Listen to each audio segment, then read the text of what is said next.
মণিপুর পাখির রাজ্যে ছিল আনন্দের সমারোহ। এই রাজ্যের রাজা প্রজাদের কষ্ট সবসময় দূর করে দিত, তাই প্রজারাও চাইতো রাজাকে সবসময় খুশি রাখতে।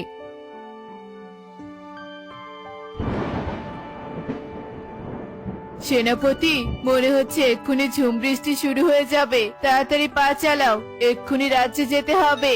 রাজা টোনা সেনাপতি কালুকে এ কথা বলতে না বলতে আকাশ ছেয়ে ঝুম বৃষ্টি শুরু হয়ে যায়, আর রাজা টোনা কালু ছুটে গাছের নিচে যেতে থাকে। ঠিক তখনই টোনার চোখ যায় ছোট্ট বাচ্চাদের দিকে।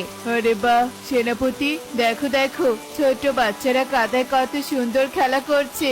ইস, আমারও ছোটবেলার স্মৃতি মনে পড়ে গেল, আবারও মনে হচ্ছে ছোটবেলায় হারিয়ে যাই। সবই তো বুঝলাম রাজা মশাই, কিন্তু এভাবে বৃষ্টিতে না ভিজে চলুন আমরা রাজ্যে চলে যাই।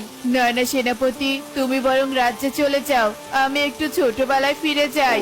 রাজা টোনা এ কথা বলেই ছুটে চলে যায় বাচ্চাদের সাথে বল খেলতে। এই রাজা মশাইয়ের ঢং দেখলে বাঁচি না, যা ইচ্ছে করুক, আমি আগে রাজ্যে গেলেই রেহাই পাই। যা বৃষ্টি হচ্ছে, এই বৃষ্টিতে ভিজলে আমি আবার অসুস্থ হয়ে যাব। কালু এ কথা বলে উড়ে চলে যায়। রাজ্যে এভাবেই রাজা টোনা জীবনটাকে উপভোগ করে সুখেই দিন কাটাচ্ছিল। একদিন বনের প্রজারা রাজা টোনার কাছে আসে। এ কি সুখী কাকুলি, তোমরা আমার রাজ্যে এসেছো কেন? কোনো সমস্যা হয়েছে নাকি? রাজা মশাই, সমস্যা তো হয়েছে, বিশাল বড় সমস্যা হয়েছে। কি, আমার রাজ্যে বিশাল সমস্যা? আর আমি জানি না? সেনাপতি, সেনাপতি!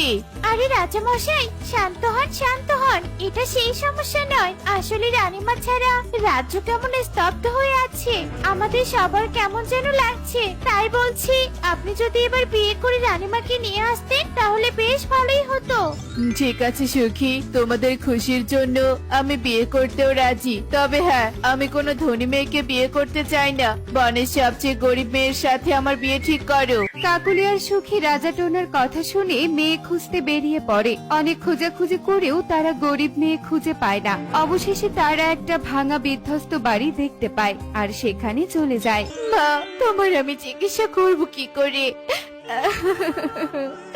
আমি যে কোনো উপায় পেলাম না মা, আমি তোমাকে হারাতে চাই না মা, হারাতে চাই না।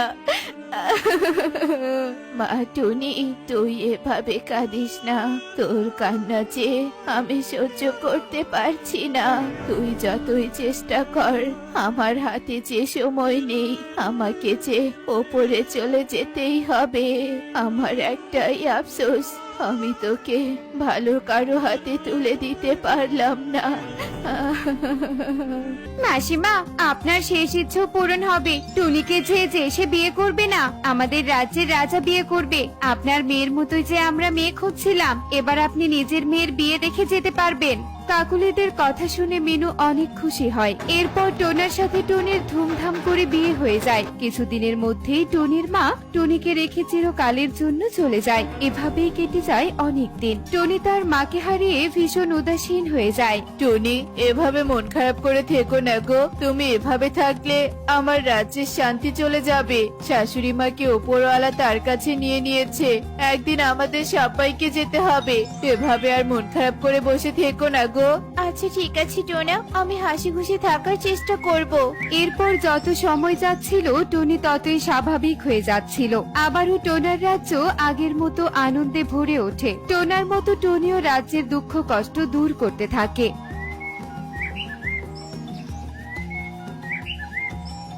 টোনা, রাজ্যে অনেকদিন থেকে আমরা সাহায্য করি না, তাই আমি চাইছি সবাইকে খাবার বিতরণ করব।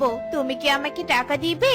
টনি, তুমি এই রাজ্যের রানী, তোমার যা ইচ্ছে তাই করো। আমার কাছে টাকা চেয়ে নিতে হবে কেন? তুমি নিজেই গিয়ে টাকা নিয়ে রাজ্যবাসীকে সাহায্য করো। টোনার কথায় টনি অনেক খুশি হয়ে সেখান থেকে চলে যায়। এদিকে এসব দেখে সেনাপতি কালু হিংসায় জ্বলতে থাকে। কি এসব আমি কি দেখছি? রাজা মশাই তো রানীর হাতে ধীরে ধীরে সব দায়িত্ব দিয়ে দিচ্ছে। ভবিষ্যতে কি তাহলে আমি রাজা হব না? না না, এটা আমি কিছুতেই হতে দিব না। এই রাজা রানীর একটা ব্যবস্থা আমাকেই করতে হবে।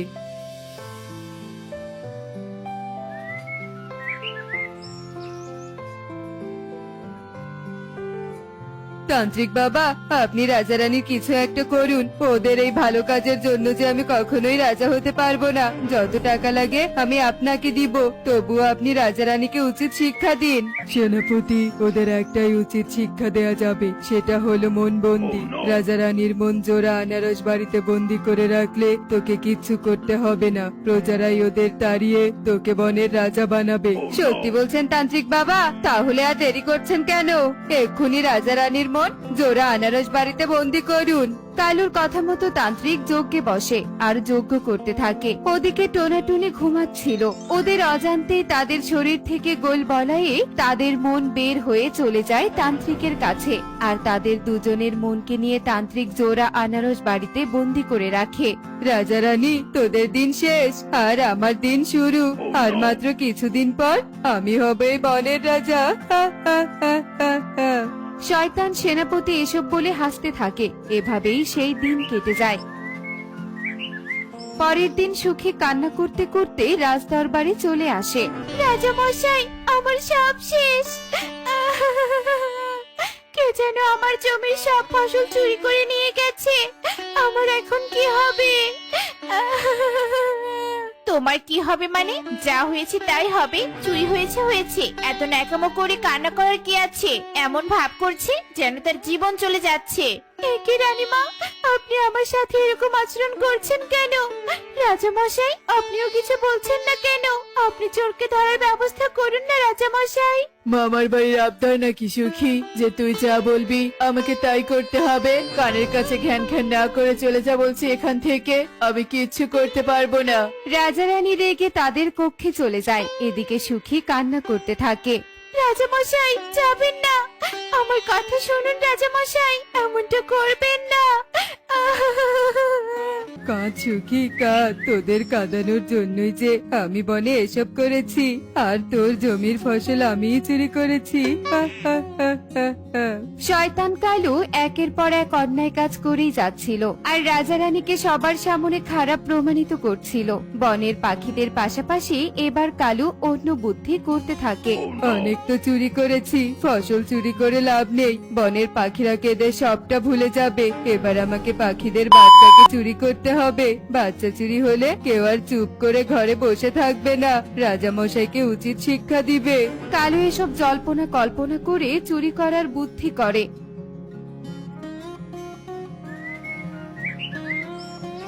আর সুযোগ বুঝে কালু ইকরি পারুলকে চুরি করে জোড়া আনারস বাড়িতে বন্দি করে রাখে।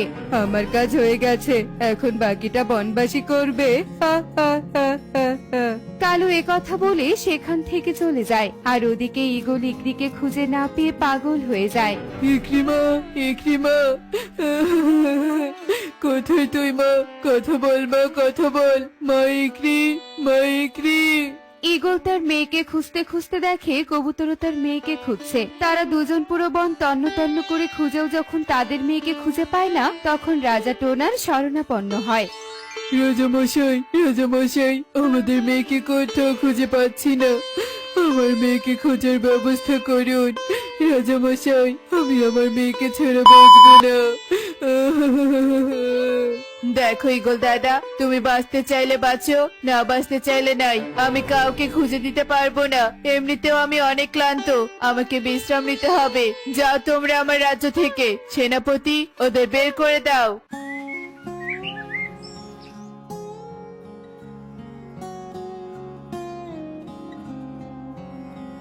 ঈগল দাদা, এভাবে কেঁদে কিচ্ছু হবে না। তোমাদের সবকিছু এই রাজামশাইয়ের জন্যই হচ্ছে। আমি রাজার খাস সেনাপতির জন্য কিছু করতে পারছি না, তাই তোমরাই কিছু একটা করো, না হলে যে বড্ড বিপদ হয়ে যাবে। কালুর কথা ঈগল বিশ্বাস করে নেয়। এরপর ঈগল সেখান থেকে চলে যায়, বনবাসীকে সব কথা বলে দেয়। কি রাজামশাই আমাদের এসব অন্যায় করছে? যেই রাজামশাইকে আমরা এত ভালোবাসি, তার কথা অক্ষরে অক্ষরে পালন করি, তিনি এসব করতে পারছে? ছি ছি ছি ছি। এরকম রাজা আমাদের চাই না, যে কিনা রাজ্যের ভালোর চেয়ে খারাপই বেশি করছে।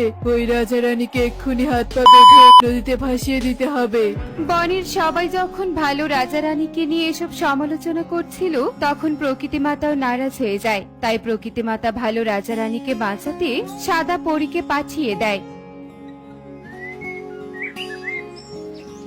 ভয় পেও না, আমি তোমাদের কিচ্ছু করব না। আমি তো শুধু তোমাদের ভুলটা ধরিয়ে দিতে এসেছি। যেই রাজা রানী তোমাদের জন্য সর্বোচ্চ দিয়েছে, আজ তোমরাই তাদের ক্ষতি করতে যাচ্ছ। সত্যি যেচে কারো উপকার করতে নেই, কেননা উপকারের অবদান তোমরা দিতে পারোনি। পরি, তুমি এসব কি বলছো? আমরা তো কিছুই বুঝতে পারছি না। সেনাপতি কালু রাজা হওয়ার লোভে এটা করেছে, আর তোমরা ভালো রাজা রানীর পাশে না থেকে বরং তাদের ক্ষতি করতে যাচ্ছ। ছি ছি ছি ছি। পরে আমরা আমাদের ভুলের জন্য লজ্জিত। আমরা অনেক বড় অন্যায় করতে যাচ্ছিলাম, তুমি আমাদের ক্ষমা করে দাও। রাজা রানীর মন আর আমাদের বাচ্চাদের তুমি রক্ষা করো, পরে রক্ষা করো। এরপর পরে যমজ আনারসের বাড়ি থেকে ইকরি পারুল সহ রাজা রানীর মনকে মুক্ত করে দেয়, আর রাজা রানী আবার আগের মতো হয়ে যায়। এরপর বনের পাখি রাজা রানীকে সবটা খুলে বলে। ছি ছি ছি ছি, সেনাপতি, ঘরের শত্রু বিভীষণ, তোর মতো লোভী অসৎ সেনাপতি আমার রাজ্যে থাকার যোগ্য না। তোকে আজই এই বন থেকে তাড়িয়ে দিব। রাজা মশাই, আমাকে ক্ষমা করে দিন, আমি ক্ষমতার লোভে এসব করেছি। আমি ক্ষমা চাইছি, আর কখনো এরকম করব না। যে একবার ক্ষমতার লোভে পড়ে সে কখনো ভালো হয় না, তাই তোকে আমি ক্ষমা করব না। শাস্তি তোকে ভোগ করতেই হবে। এরপর কালু তার পাপের শাস্তি পেয়ে যায়।